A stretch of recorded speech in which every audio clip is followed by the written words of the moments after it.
speaker, who is Cho-Nan, and Cho-Nan Tsai is a seasoned technology entrepreneur and C-level executive in fintech.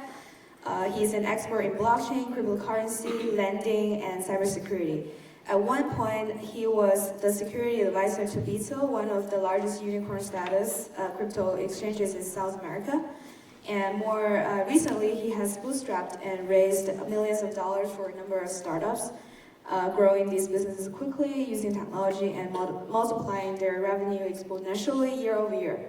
His sweet spot is to take on a chief CTO role at early stage startups, and where he's responsible for data, tech strategy, and cybersecurity.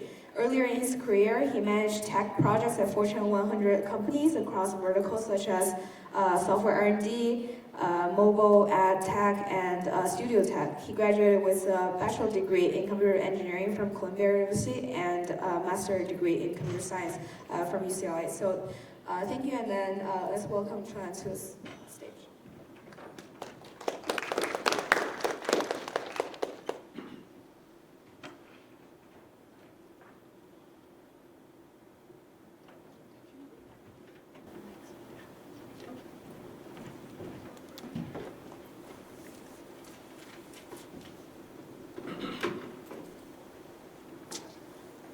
Good morning, everybody.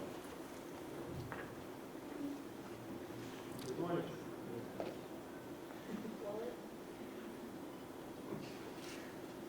If I have a wallet full of cryptocurrency in the beginning of the year, guess how much I will have by now? Let me show you. Well, you don't need a magician to tell you, and I'm not a magician either, but you probably have nothing by now. This year, it's been a brutal year for cryptocurrency. In the span of about 6 months, $1.2 trillion has been wiped off the crypto market. Now let's contextualize that number a little bit. The GDP of Spain is about $1.2 trillion. So that means like overnight, all goods and services equivalent in value to that of Spain just disappeared in thin air. Kind of crazy, right? So today we're going to take a deep dive into some of the crypto crashes that we're experiencing this year that's currently driving the crypto winter. The first one we're going to look at is Terra token, which collapsed in May. It had about $45 billion in market cap at one point. The other company that we're going to look at is Celsius Network, which was managing about $20 billion in assets. And that also went under this year. So it's been quite a crazy ride. Whenever we have epic failure of this size, it's always great to look at it from the beginning, right? Let's look at the person that started it all, right? So Terra basically founded by these two persons, Daniel Sheen and Do Kwon. Now Daniel Sheen and Do Kwon are overachievers academically. Daniel Sheen, he went to UPenn, studied economics. Eventually, he ended up working through a few big corporate America firms. And then Do Kwon, on the other hand, studied computer science at Stanford. And he worked at Microsoft and Apple, I believe, for a few months, and he left because he felt bored. Now, the duo met in Korea, right? And they decided to form this company called Terraform Lab, which gave birth to Terra in about 2017. Now, the vision behind Terra is such that they want to be this payment giant, almost like PayPal. So for those that don't know, PayPal in its early days in 1998 was nobody, right? They were writing software for this thing called Palm Pilot, which is like precursor to the mobile devices that we're carrying today in our pocket. Now, PayPal was important because it solved a real big problem at this auction website called eBay, if you didn't know. eBay, at that point, had a bunch of sellers and a bunch of buyers, right? The sellers were not big enough to apply for like a merchant account, so they couldn't really take credit card. The buyers, on the other hand, had problem giving up their credit card number to a small mom and pop seller on eBay. So there was friction. They couldn't really transact. So along came PayPal, right? And the whole idea behind PayPal is, hey, I can be this middleman, right? I can mediate between the two so that buyers can buy from the sellers on eBay. And that was great adoption, right, for PayPal. And PayPal is still going strong as of today, right? And at that point, basically, when Daniel Sheen and Do Kwon saw that, they thought, okay, they would be the payment giant for modern e-commerce websites in Asia, right? And so Daniel Sheen later would go ahead and create this company called Ticket Monster, which is big in Korea, and plus 20 other e-commerce websites, and they formed this giant alliance. And as a result of this alliance, it was really capturing the attention of developers around the world. Everybody, literally everybody, was trying to get onto the Terra ecosystem. I mean, at its peak, we have like 40-some financial services in this ecosystem. And honestly, I don't know what half of them do actually. There's just way too many. But they are definitely serving the blockchain in the decentralized fashion, right? So that's their whole thing. And I think one thing that some people may know here, central to this Terra ecosystem is this concept of stablecoin. Now, contrary to traditional stablecoin, which is usually pegged to a fiat currency like US dollars, their stablecoin is an algorithmic stablecoin. It's a two-token system that kind of works in tandem, right, to remain stable. So on one hand, I would look at this like tango dancing, right? You have like a male dancer, right? Typically, that's doing the leading, they're more stable, they're providing support. And then on the other hand, you've got the female dancers, right? The more flamboyant, doing all the flame flinging and the leg flicking. And it's the same thing with this two-token system, right? Terra USD is pegged to $1. It doesn't move too much as far as the price is concerned. And then on the other hand, Luna token, the sister token, right, is the more flamboyant one. It could have large price fluctuation, and the purpose of it is to absorb a lot of volatility. So that was really great because many traders in the ecosystem, what they could do is they could take advantage of the price differences, right, and do the arbitrage. So for instance, if Terra USD was supposed to peg to $1, goes above $1, say $1.10, somebody holding on to Luna token can burn it to mint a brand new Terra USD and sell that at an exchange, right? And then pocket the 10-cent difference. And all that selling pressure, it's going to drive down the price eventually so that you will go back to that dollar peg. And that's the whole idea behind, the stablecoin concept for them. So at this point, the company is doing well. It seems very legit to a lot of people.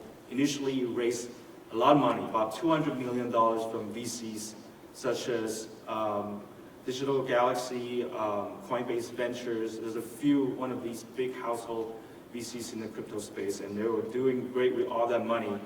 And then basically, you could see from this chart, right, the market capitalization of Terra, went through the roof in 2021. The price of Luna went from less than $1 to $116 within that year. So all that is driving a lot of attention to the ecosystem. And then it's also at that point, Terra launched a new platform called Anchor, which was promising 20% return on your money. And that's amazing. That's a lot higher than a conventional bank, right? So at that point, as more and more people saw this, some of the people start to say, hey, this looks too good to be true, right? All the naysayers started to come out, and they all had a voice on Twitter. There was this guy, Cyrus Younasi. He's sort of like a crypto historian. He works for a fund. And he's seen a lot of crypto projects, big and small, even like the ones similar to these two-token system. And when he saw the project, the white paper, he was like, oh, unless I'm missing something, this does not work, man. This is going to result in a death spiral, right? Eventually, and he was not the only one. There was so many other people saying the same thing, and the trouble really started to happen in May of this year, right? In the beginning, some people basically was trying to sell about $200 million worth of USD, right? Or Terra USD. And that's a pretty big amount, right? And that's also when the market was kind of fluctuating quite a lot. So that really spooked the investors in the market. And so more and more people start selling Terra USD.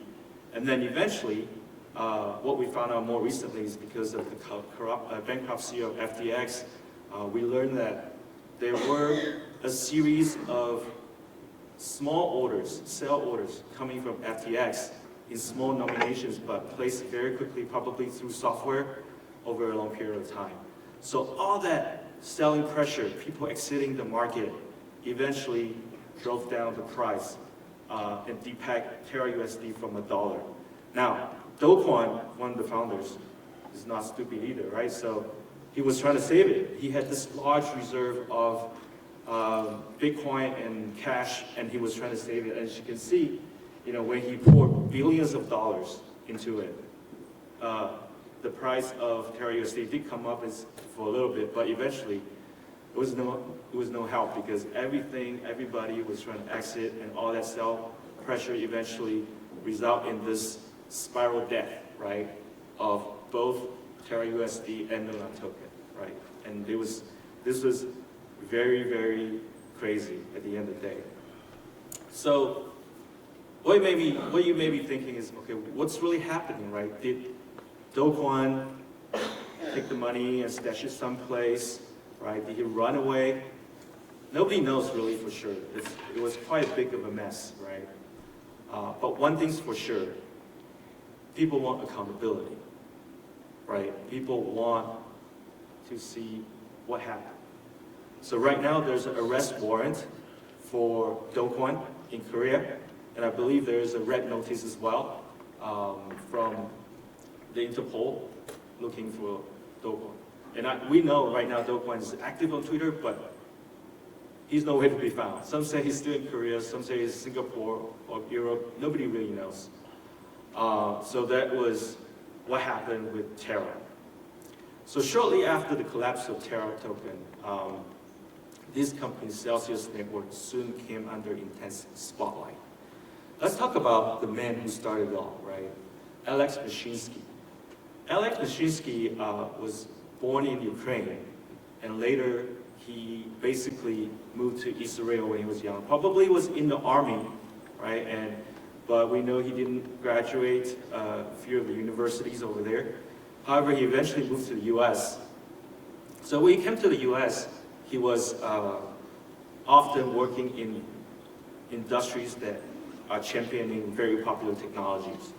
At one point in his career, he was trading chemicals and minerals, which is kind of odd. But later, he found himself in the telco space. When he was in telco space, he started a few companies focusing on voice over IP and Wi-Fi. Now, eventually, he gave that up and then moved into the crypto space by starting this company called Celsius Network in 2018. Now, Alex Mashinsky is a great marketer and salesman. Oftentimes, he would be wearing that t-shirt in a lot of his media interviews, and it would say, "Banks are not your friends," right? All the time, he would be wearing that. Now, if you look closely at Celsius Network and its business model, do you know what it does? The company takes crypto deposits and then lend that money out at a profit. So what does that sound like? It's like a bank. Except banks are licensed to do so. These private companies are not. So that was his whole business model, and many times if you go and watch some of his interviews, people asked him these questions directly, and he would, deny them outright. Hey, we're not a bank, but actually they're operating just like a bank. So whatever it is, I think in the beginning of the year, in the beginning years for this company, they were doing pretty well. In fact, they were hiring like professional financial managers that could manage money and reinvest that to get a good yield for their investors. So that's all good and fine, right? And I think at one point they were lending out about $8 billion, and they have about $12 billion under asset management. So that was good. But then later on, I guess as things got towards the last couple of years, they got a little bit more aggressive, right? I believe at that point, Mashinsky wanted to take over the strategy, the investment strategy himself, right? So one of the things they did was he pivoted to focusing on DeFi, right? Investing through DeFi. So what is DeFi, right? DeFi stands for decentralized finance, right? It's sort of like this umbrella term that talks about peer-to-peer financial services on public blockchain, right? Such as Ethereum. And so with this DeFi, you know, the mechanics is actually powered by smart contracts that sits on blockchain, and they're executed with predetermined conditions. And that's how the whole thing works. And DeFi is great because a lot of times you really cut out a middleman. And so saves time, saves money, right? And that was what they were doing. And they were, at that point, they were promising returns as high as 18% yield. And that's really amazing, right? Again, way above conventional bank interest rates. And I think that's when things start to get shaky for them, because if you think about it, right, they were all focused on DeFi. But what does that mean? Why do they want that, right? In the last 5 years, in the beginning of that crypto bull run, there were always new investors coming in with new money, right, to Celsius Network and all these other crypto companies, which is great. That new money, you can take it and then reinvest in some other, you know, investment vehicles, right? You could also take that money and pay somebody as their yield. So what did I just describe there? It's a Ponzi scheme, right? It's a Ponzi scheme at its best, right? But this scheme would not work when the market starts to tank. And that's exactly what happened this year. There were more investors leaving the market than coming in. So at this point, Celsius Network basically started to experience this liquidity crisis, almost like a bank run, like, you know, people waiting outside the bank to get their cash. And on top of that, they were making a lot of these mistakes, right? They were using some third-party services in Web3 to do crypto staking. And one of the third-party companies basically lost their, or misplaced their private key. So what does that mean, right? It's like you go to your bank, you open the safe deposit box, you put in all your cash, your gold bars, you lock in and you give that key to the banker, say, hey, please hold on to it for me. I'll come back for it later. And later you will find that the banker to tell you, so sorry, we lost the key. Your stuff's still there, but we can't really get to it. So that was exactly what happened. And there was another third party that basically had a phishing attack, right? And they lost a ton of money too. In total, those two incidents combined, they lost like $100 million, right? And on top of that, just to add oil to fire, you know, this year was the year when Ethereum went from proof of work to proof of stake. So for those that don't know, proof of work is solving these complex puzzles in order to add a new block of information to the chain. And then proof of stake is where, you know, you be a validator by depositing a big amount of ether so that you can be somebody that have a say on what new information to add to the chain. So obviously Celsius Network wanted to do that. Again, they stashed a lot of ether aside just for that purpose. So without too much liquidity, they really couldn't function, right?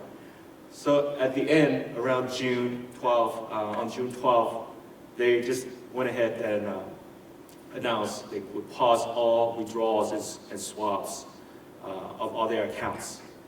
And that was really the start of the end for Celsius Network. A month later, in July, they actually declared bankruptcy. Even after they declared bankruptcy, things continue to be murky. You know, like, first of all, there hasn't been that many cryptocurrency companies that are in some sort of bankruptcy proceeding, right? This is a whole new industry, whole new space. So really there's the law and the court proceedings like have little idea what to do with all those digital assets. Like, should they go back to the investors or should they go towards, you know, the company? So right now, as Celsius Network, there's still hundreds of people employed at this bankrupt company, right? Down from 1,000 at its peak. But I have no idea what they're doing. Like, are they really working or, you know, doing their nails at work or playing video games? Nobody knows. Again, you know, there's hundreds of people sitting there not doing too much. But they want to keep the lights on, obviously, right? And they want to get paid. And the creditors or the investors, on the other hand, don't feel they, you know, they do deserve that money. So they want the money back. So that tug of war is happening right now as we speak. And the other thing that came out from some of the legal proceeding is that they didn't have a really good hiring practice. They were basically hiring people that didn't have the right qualification. For instance, like there was an incoming CFO that did not have that background check. And then what later happened was he was arrested in Israel for money laundering, right? All this just makes it even more messier, right? And at the end, I believe in September, Alex Mashinsky, the founder and CEO, resigned in the middle of the, you know, legal proceeding. So all this really just became this giant mess that nobody could clean up, right? So, you know, just some final thoughts on this topic. I think this market still has a lot of uncertainty, right? It's not clear what's going to happen in the coming year or the year after. However, I think if there is no more protection and more regulation to protect both retail and institutional investors, wouldn't you invest more money, right? You would. If there's something like an FDIC that is to protect your money, yeah, I think people will try it, right? So we probably need more of that in order for this space to flourish. And then the other thing is, I feel crypto on blockchain, like anything else, right, could be used for good or evil. And in my mind, I think crypto is great for things like frictionless payment without hefty fees, especially for migrant workers that are working out there and sending money home. However, there are just too many selfish individuals trying to take advantage of the situation for self-enriching schemes. So, for investors out there, if you're looking to invest, but if something is too good to be true, please think twice. At the end of the day, there is really no free lunch in this world. Thank you.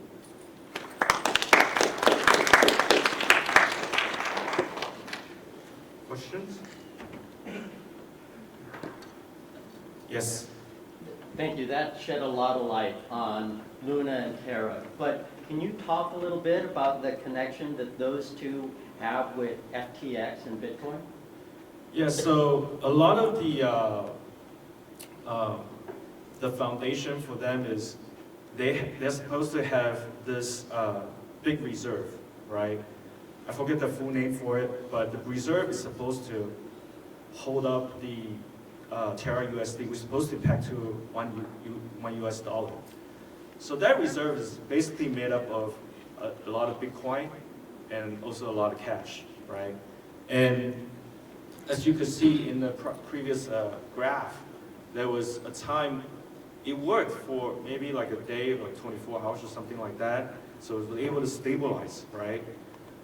That's good. But what FTX was like, put the last nail in the coffin is they were using software to basically send a ton of sell orders, right, on public exchanges to sell, you know, Terra USD, right? And those were placed in in fast fashion, but in small nominations, so nobody could really detect it, and over a long period of time. So eventually, right, all that pressure basically results in the collapse of both currencies, both tokens, right? So that's the one relationship that we know of at the moment, right? There's probably a lot more that's happening underneath, but I think as right now many of you know, FTX is now bankrupt, and so there's a lot of, people want answers, right? The Congress is asking, SBF to come and show and tell everything, right? And it's not clear how much he's going to show or how much he's going to tell, but I'm sure we will continue to discover new things as things unfold. Yeah. Any more questions? Yes. What do you think? What's your prediction for Bitcoin price, like for next 6 months? Well, if I knew that answer, I probably would be somewhere else. But I think in the coming 6 to 12 months, my feeling is that a lot of these coins, not just Bitcoin, but all these other cryptocurrencies. There's about 12,000 out there, by the way, for those that don't know. I think they're still gonna be under the water for the most part. This is gonna take some time to recover because I feel right now, as crypto market matures a little more now, there's actually a tight correlation to stock market. So we know next year probably we're going to go into recession, right? And so that recession probably will have an impact on the price of Bitcoin, all these other tokens and cryptocurrencies. So if you already invested, best is just to hold and not do anything until things come back up. And who knows how long that's going to be. I don't have a crystal ball. I can't really tell, but but right now we just have to sit tight and observe. Yes.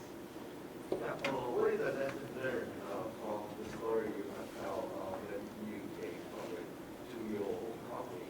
And do you expect more regulation from either the government or from the union of the crypto area? Yeah, so I think one of the things that probably will happen is there's probably going to be more regulation, as right now people are looking for answers, right? Basically, they want accountability. And so I don't really know how much time it's going to take before we have something very concrete in place. But I think there's enough vested interest in all this, right, for us to have in somewhat of a safer environment for people to invest, for people to really take advantage of the technology. This is a piece of technology that could, like I said, could be used for good or evil, right?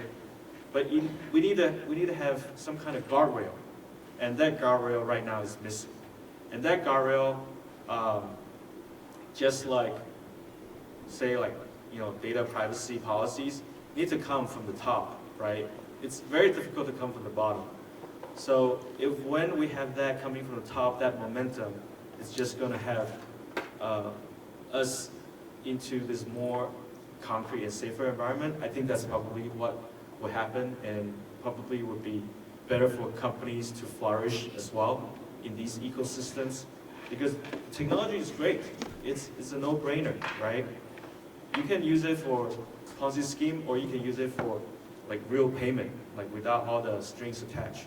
So we got to take our pick, right? And then just see what makes more sense. Yes. So you mentioned Ethereum switch from proof of work to proof of stake. Yeah. What was the motivation for that switch? Just I think a lot of it is energy waste. As you know, proof of work really requires you to set up a rig to, solve these cryptographic puzzles. I have a few miners at home. I built it myself when I had nothing to do, and it's amazing how much heat it generates. I use it now like a heater. It's just good in the winter, right? And so I think a lot of people in the space wanted to move away from that, right? Just to make sure that, hey, we're not using so much energy. Because when you have a ton of these rigs, it's just really wasteful, right? And so proof of stake, on the other hand, is, you know, you don't do any of that. You know, you just make sure that person, they are the validator, have a say, right, on what new blocks can be added to the chain. And so obviously the result of that is just more efficiency, right? But it did have a few sort of residual impact on prices of a few different cryptocurrency tokens that's very closely tied to Ether. Even Ether itself, like the price was also affected. And also the project was delayed for a few months. So a lot of that, you know, definitely had a consequence. But right now, I think, you know, it just turned over a few months ago, so I think it's really not too much time to tell how things will evolve. But we shall see. But I think one thing for sure, we're going to get a more green earth. Any other questions I can help answer? Yes?